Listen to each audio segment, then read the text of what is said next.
Yes, what's going on everyone? Welcome back to the Rugby Muscle YouTube channel. This is a revision of the Rugby Physical Preparation Pyramid that I did about 2 years ago because I was wrong, quite frankly, and in this video we're going to explain and see why.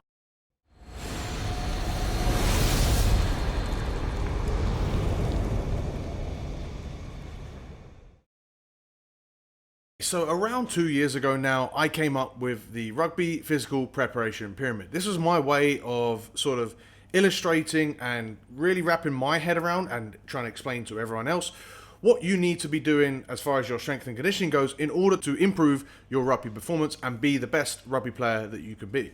The idea of the pyramid not just being the fact that us in the fitness industry love pyramids, but also being the fact that the wider you build out that base, the more potential you have to go higher and higher and higher with your pyramid, but you still need to have that base in. Kind of self-explanatory, kind of obvious, but really to put this stuff down was quite big, and the original videos were very well received and people have got a lot out of them and understood how to, or what they're supposed to be doing in the gym to improve their performance. Now, they say if you're not looking back over your stuff and realizing how wrong you were, then you're not really growing. Well, lucky for me, I've done a bit of growing, I've done a little bit of rethinking, and I realized that I've done a few things wrong, or I laid out a few things wrong, mostly to do with the details, but how I got this Rugby Physical Preparation Pyramid slightly wrong. So I didn't revolutionize or completely turn this pyramid upside down and make it an upside down triangle or make it a block. No, it's still a pyramid. The principles are still the same, but the main difference and the overall difference is that I've moved strength down from that middle tier to join with hypertrophy. So the main idea of the pyramid still applies. Everything still is in sequence. It's still the same idea. Not much has changed, to be honest. I didn't want to, you shouldn't be making a change, but over 2 years, if you're drastically different, then whatever you did before was bullshit. That's not the case with this pyramid. It's just two minor changes. Firstly, we've brought footwork down from the top tier into the middle. I do see more and more since we got back to rugby. I see more and more the need for footwork to be emphasized to allow you to not just do your agility things and beating defenders or trying to make your tackles, but also all contact situations. All of that does require a deal of footwork, and if you aren't doing that either in your game or improving it, you're going to be holding yourself back. So that moves down a tier. The other one that moves down a tier is strength, and not only does it move down a tier and become part of the level 1, the base, the human part of the pyramid, but it also joins with hypertrophy. You see how I've lined it up as strength and hypertrophy, aerobic capacity, and movement control. This now forms the basis of what you need at the base of your pyramid in order to become a more efficient, more athletic human to then improve in the other areas. So the greater your stuff is here, the more potential you have further down the line. So why was I wrong? What did I change my mind here? And this is basically what I'm going to get into in this video. I think where I was wrong back 2 years ago was that I really wanted to differentiate strength and hypertrophy for rugby athletes, which kind of was unnecessary. So the reason that I feel like I got this wrong was back in 2020, back 2 years ago, I was specifically training myself for hypertrophy. I was using park workouts. My goal was hypertrophy. I'd lost a lot of muscle, and a few of the clients that I was working with were also looking to improve their hypertrophy. We were away from rugby. It was a really good time to really try and induce some hypertrophy. We didn't have access to the heavy weights that we would need in order to improve strength. So hypertrophy, conditioning, there were lots of other goals, but hypertrophy was one of those main goals, and that created a level of bias. You see, when hypertrophy becomes your only goal, and you'll see this with a lot of fitness channels, a lot of bodybuilding specific channels and advice that these people give, they tend to make hypertrophy more complex than it is. And that's kind of natural because hypertrophy is a very slow thing. It's something that takes a lot of time to come about. And so rather than just do the simple thing and stay patient, we like to make things more complex to make sure that we're seeing progression, and rather than measuring our muscle, we're actually seeing progression and following a specific hypertrophy protocol. For me, that is really not necessary. Hypertrophy doesn't actually require much of a layered approach at all. The science is quite clear on that as well. They've done lots of different studies, and there's hypertrophy across the board as long as you are getting enough volume in, enough heavy reps, enough weight, and you're obviously eating enough. Hypertrophy is not a case of more complex or any level of complexity is better. It's just a case of A lot of people who start to stagnate will start to do that, and maybe they're not even stagnating. Maybe it's just the fact that hypertrophy takes such a long time that they take a while to see their gains. And if they'd have not made their training complex, there's a real good case to say that they would still have elicited the same amount of hypertrophy. It's just that those people that where hypertrophy is their own goal or their only goal happen to make things more complex and then like associate that gain in muscle not due to just the sheer amount of time, but the complexity that they've then added to their training. Specific strength might require a bit of a layered approach, but probably not if we're talking about just rugby players and how strong you need to be in order to improve your rugby performance. I'll come back to that in a second. You see, most people actually train pretty poorly for strength, and actually they train pretty poorly for hypertrophy as well. But the fact is that, like, I've seen it time and time again in the gym, when people try to get stronger, all they do is consistently test out their 1 rep max. This is not the work that is needed to improve your strength is not the same as the work that's needed to test your strength. Those two are completely different things. You need a decent amount of volume to build strength, nothing crazy, but you do need some. You can't just go in, test your max, and then think that's your work done. No, you need a good deal of volume in order to build that strength. Luckily, I've already said you need enough volume as well in order to create hypertrophy. You also need a good deal of muscle to build strength. So you can see here why these two are starting to be a little bit more combined. The goal of strength in rugby, strength and conditioning, is not to see how strong a 1 rep max squat you can do. It's to be strong enough to elicit all of the other things that you want to do on a rugby field. So, you're not building strength for strength's sake. You're building strength in order to be more powerful in contact or to be stronger specifically in the scrum. That is not a 1 rep max. That is scrum specific strength. Whatever roles you are doing on the pitch, they are supported by your strength, but strength is not the overall, or a 1 rep max strength is not the overall outcome that you want. And by looking for specific, like by taking our training from powerlifters and from bodybuilders, we've overcomplicated this process more so than it needed to be. And I'm definitely find myself guilty of doing that when I recommended that strength was in the middle of the pyramid and hypertrophy was at the bottom. Let's just put them together, make things a lot more simpler.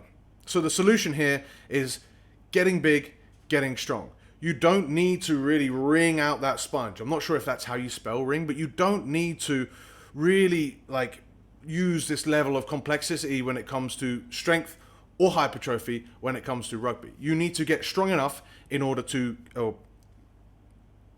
if you get strong enough, you're going to grow muscle. There is no need to overthink this hypertrophy concept. Also, if you grow enough muscle and if you eat enough, your strength is going to increase. These two are very, very, very extremely tightly correlated. So as far as your concerns as a rugby player, that's what you should be focusing on. You don't need to really eke out the top level of hypertrophy in order to build enough of a base of your pyramid to improve in all of the other areas for rugby. No, you don't need this to be complicated. All you need to do is stay consistent. If you go back to what I said earlier about the guys that are trying to build muscle, adding complexity is so often seen as the thing that elicits that growth, but more often than not, it's just time. If you consistently do this over time, you're going to get stronger, get bigger. Save the complicated and the periodized stuff for the rest of the pyramid. That's where sports periodization comes in. It's the sports side of things. Muscle and strength should be this underlying goal that we keep ticking over at the minimal, because we don't need to force it, because the amount of work that we need to do that is going to take away from our other areas, but also it's going to give us less of an effect when it comes to our overall performance. So the more I think about this, the more I think getting big and getting strong should be as simple as possible to allow you not just the enough time to stay consistent over a long period of time, but enough time in your training week, in your training blocks, to focus on all the other areas that you need to in order to improve your rugby performance. So if we revisit the base of the pyramid, strength and hypertrophy now go hand in hand there at the base. You have to lift heavy, and then you'll get big and get strong. As long as you are eating enough to fuel that growth, you push with the food and with the weights to keep the numbers moving, either that's the numbers on the scale, the numbers when you put the tape measure around your biceps, the numbers when you are lifting weights, as long as they are slowly increasing over time, and that's not necessarily every single week, and you periodize this properly, where you'll undulate, so you'll go down at times and rebuild back up. That's the basis of strength work. So that's how you should be doing it. It doesn't need to be complicated. You don't need to specialize in certain different lifts. You don't need to build certain muscle to increase a certain lift. No, you just need to get big and strong enough. The more you force it, the less return you're going to have. However, the more you keep this ticking over, the rest it's going to support the rest of your performance and everything else on this physical preparation pyramid. Same thing for aerobic capacity, right?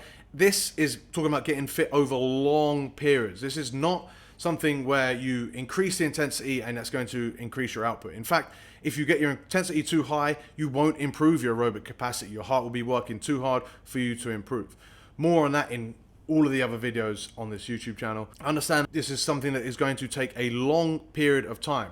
And that's a good thing, because over time, as you get better and as your aerobic base builds out, it stays for longer as well. So it's not something that you need to consistently do. Like, once you've got fit enough, the amount of work they need to do to keep that topped up is very minimal. Then we're looking at aerobic capacity that is getting fit over long periods of time. I'm talking, well, 80 minutes is a rugby game. That is why rugby is completely aerobic. You've got to, well, not completely aerobic, but then we're looking at aerobic capacity, which is getting fit over a long period of time, namely 80 minutes, right? Because that's how long a game of rugby is. Even if you're playing sevens, yes, you say, oh, it's only 7-minute halves, but it's also played over a day.